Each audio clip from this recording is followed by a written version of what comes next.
Hey, welcome to the channel. I'm Andre, and in today's video, I'm going to share with you one of the biggest mistakes that I see local business owners make and how fixing that mistake is probably your biggest opportunity inside your business if you want to grow and grow quickly. But first, if you're new to the channel and you're wondering, why should I listen to this guy? Well, I founded and ran a digital marketing agency in 2008. And during that time, we had so many customers come in and have successful campaigns, but then we'd have clients that came in and their campaigns never seemed to work. And over the years, I started identifying those issues and why those campaigns didn't work. And I wanted to use that knowledge to help you succeed. And really, that's what this channel is all about, is it's advice from the actual trenches of running an agency and working with hundreds of local businesses over the years and what we've seen work really well and what we've seen get in the way. And that's what we're going to share with you today. So today's video is about a topic that I call the lifetime value of a customer. And what that means is basically starting to look at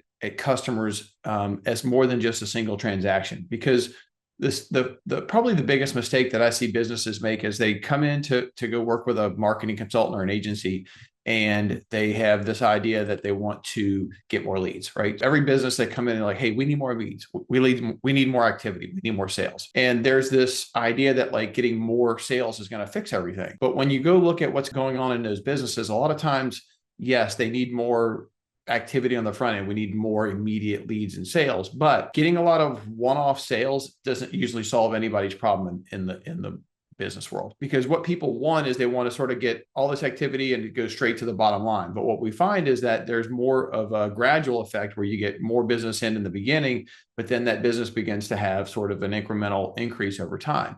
And that's where lifetime value comes in. So let's help you get a definition of what exactly is lifetime value. Well, lifetime value is the value of a customer from the time that they do business with you all the way through that person's life cycle. Okay. And I don't mean until they're dead, but what I'm talking about in this case is that customer, that one customer, when they come in to do business with you initially, they'll make an initial purchase.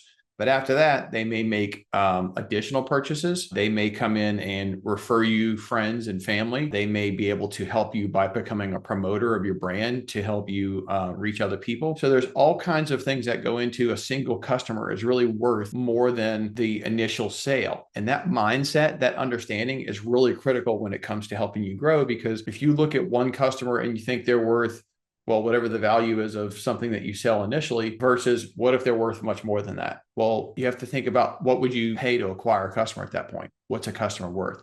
And when you start thinking like that, that changes your attitude towards what you will do in order to get a customer, because you start to realize how valuable those customers are. So let me give you an example. I've worked with a lot of jewelers over the years, and we have one jeweler in particular. It's a third generation family owned business. And this jeweler paid an outside firm to come in and audit their books, and they wanted to know one question: what is the value of an engagement ring sale? Okay. And so what I mean by that is that they sell diamonds, a jeweler sells diamonds, and the holy grail in the jewelry space is to get somebody to come in and buy an engagement ring. A lot of times that's done when people are younger, although I know, people like me go through a second marriage, you can maybe get a second diamond or whatever, but for them, they look at what does it take to get people into the door to buy an engagement ring.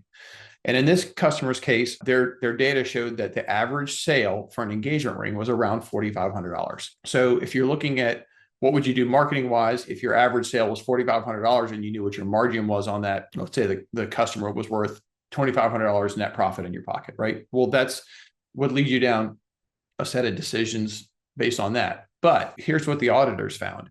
What they found was that the average value of a customer that came in and bought an engagement ring was actually significantly higher than $4,500. And I want to just take a minute and let you guys guess. So what would you guess is the average value of an engagement ring sale? Any guesses?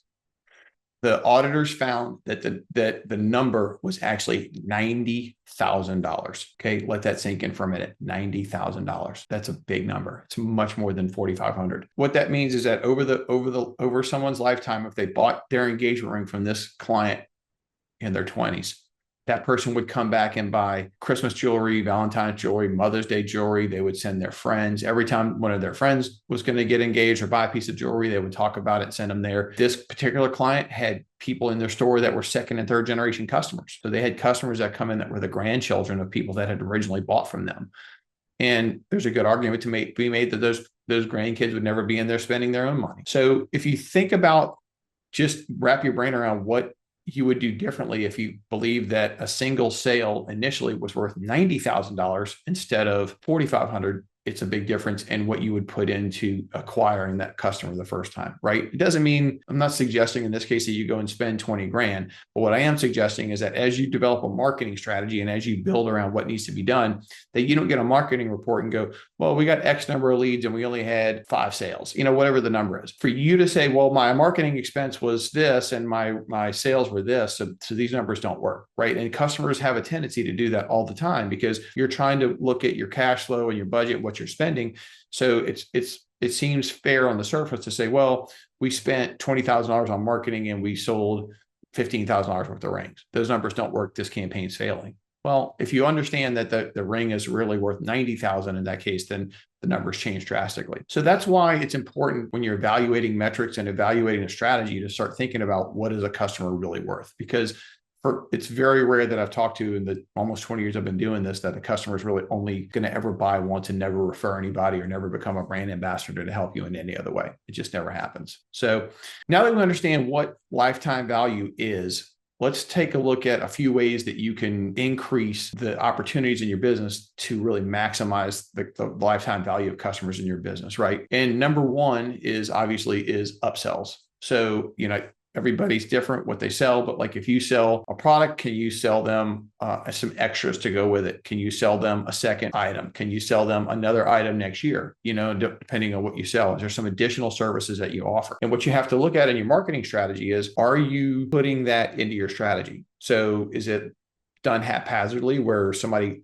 thinks to call and offer somebody that, or is it part of your strategy that once somebody makes a purchase that they're automatically put into a marketing workflow where they'll be offered those additional upsells or those recurring sales to come back a second or third time after it's done? And that's where using technology comes in. And part of the strategy is that you want to put that in and not leave that to hope it happens, but actually put a strategy in place to make sure that it happens, right? The number two thing that I really love when it comes to increasing your lifetime value is a simple concept called nurturing. Nurturing means that you're going to contact that customer again and again over time at different ways to just remind them about the experience they had with you, to remind them that your business is there, to offer them something, to come back or to give a referral or something along those lines. So nurturing takes the place of things like email marketing, text message marketing, could be direct phone calls. It could be seasonal offers if those things are there. So we work with a lot of businesses that have seasonal clientele. And, it's always a great idea to follow with those people year over year and get them to come back a second or third time. That makes it much easier to make your numbers work. So whatever makes sense in your case, nurturing past clients is a great way to make sure that they are having plenty of opportunities to come back.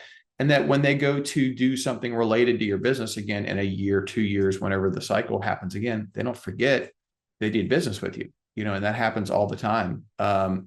People will forget, they'll start following another company and they'll get engaged with them. And then the next time they go make a second purchase elsewhere. So you've lost that lifetime value at that point if you don't nurture that client relationship. A third option for you, it's an easy win with improving your lifetime value, is to ask for customers' feedback, right? Talk to them about their experience, ask them for a review.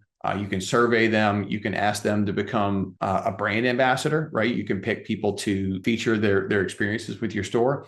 And what you're doing in those cases is every one of those touches creates a better relationship, because at that point, then you're asking the customer to share what they had. If they had a good experience, to share it. And people are usually very proud to share a good experience that they had because they want to talk about it. They want people to know what a good decision they make, how happy they are with their purchase. And those are great ways to deepen that relationship, because if you have a customer that will give you a good recommendation, there's a good chance that they might then be willing to do something else in order to get a discount, a special incentive, an invitation to a special event, whatever it might be, right?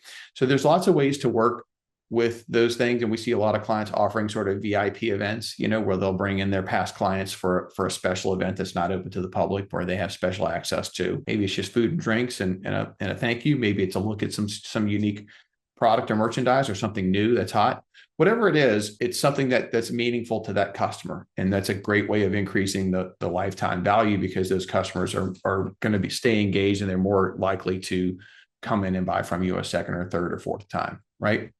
So, and that thinking like this is really where you evolve your marketing strategy away from looking at just individual tactics, like do we do email marketing, to what are we doing with our email marketing? How are we using it? What are we trying to get out of this? Instead of just like sending out an email that's written in AI so that you can say email marketing done. You're sending out an email that's got an intention at that point, deepening the customer relationship by offering something that's a follow-up to what they've already done, right? And so that's when you start understanding lifetime value. You can use the tactics within digital marketing to build the right kind of strategy. And that's really what we're all about here on this channel, is helping you understand how to take individual tactics and things that you hear about and start putting them into a strategy that makes sense. Okay. So if you like the idea of implementing strategies to improve the lifetime value of your customers, you're going to love what's inside our mini strategy course.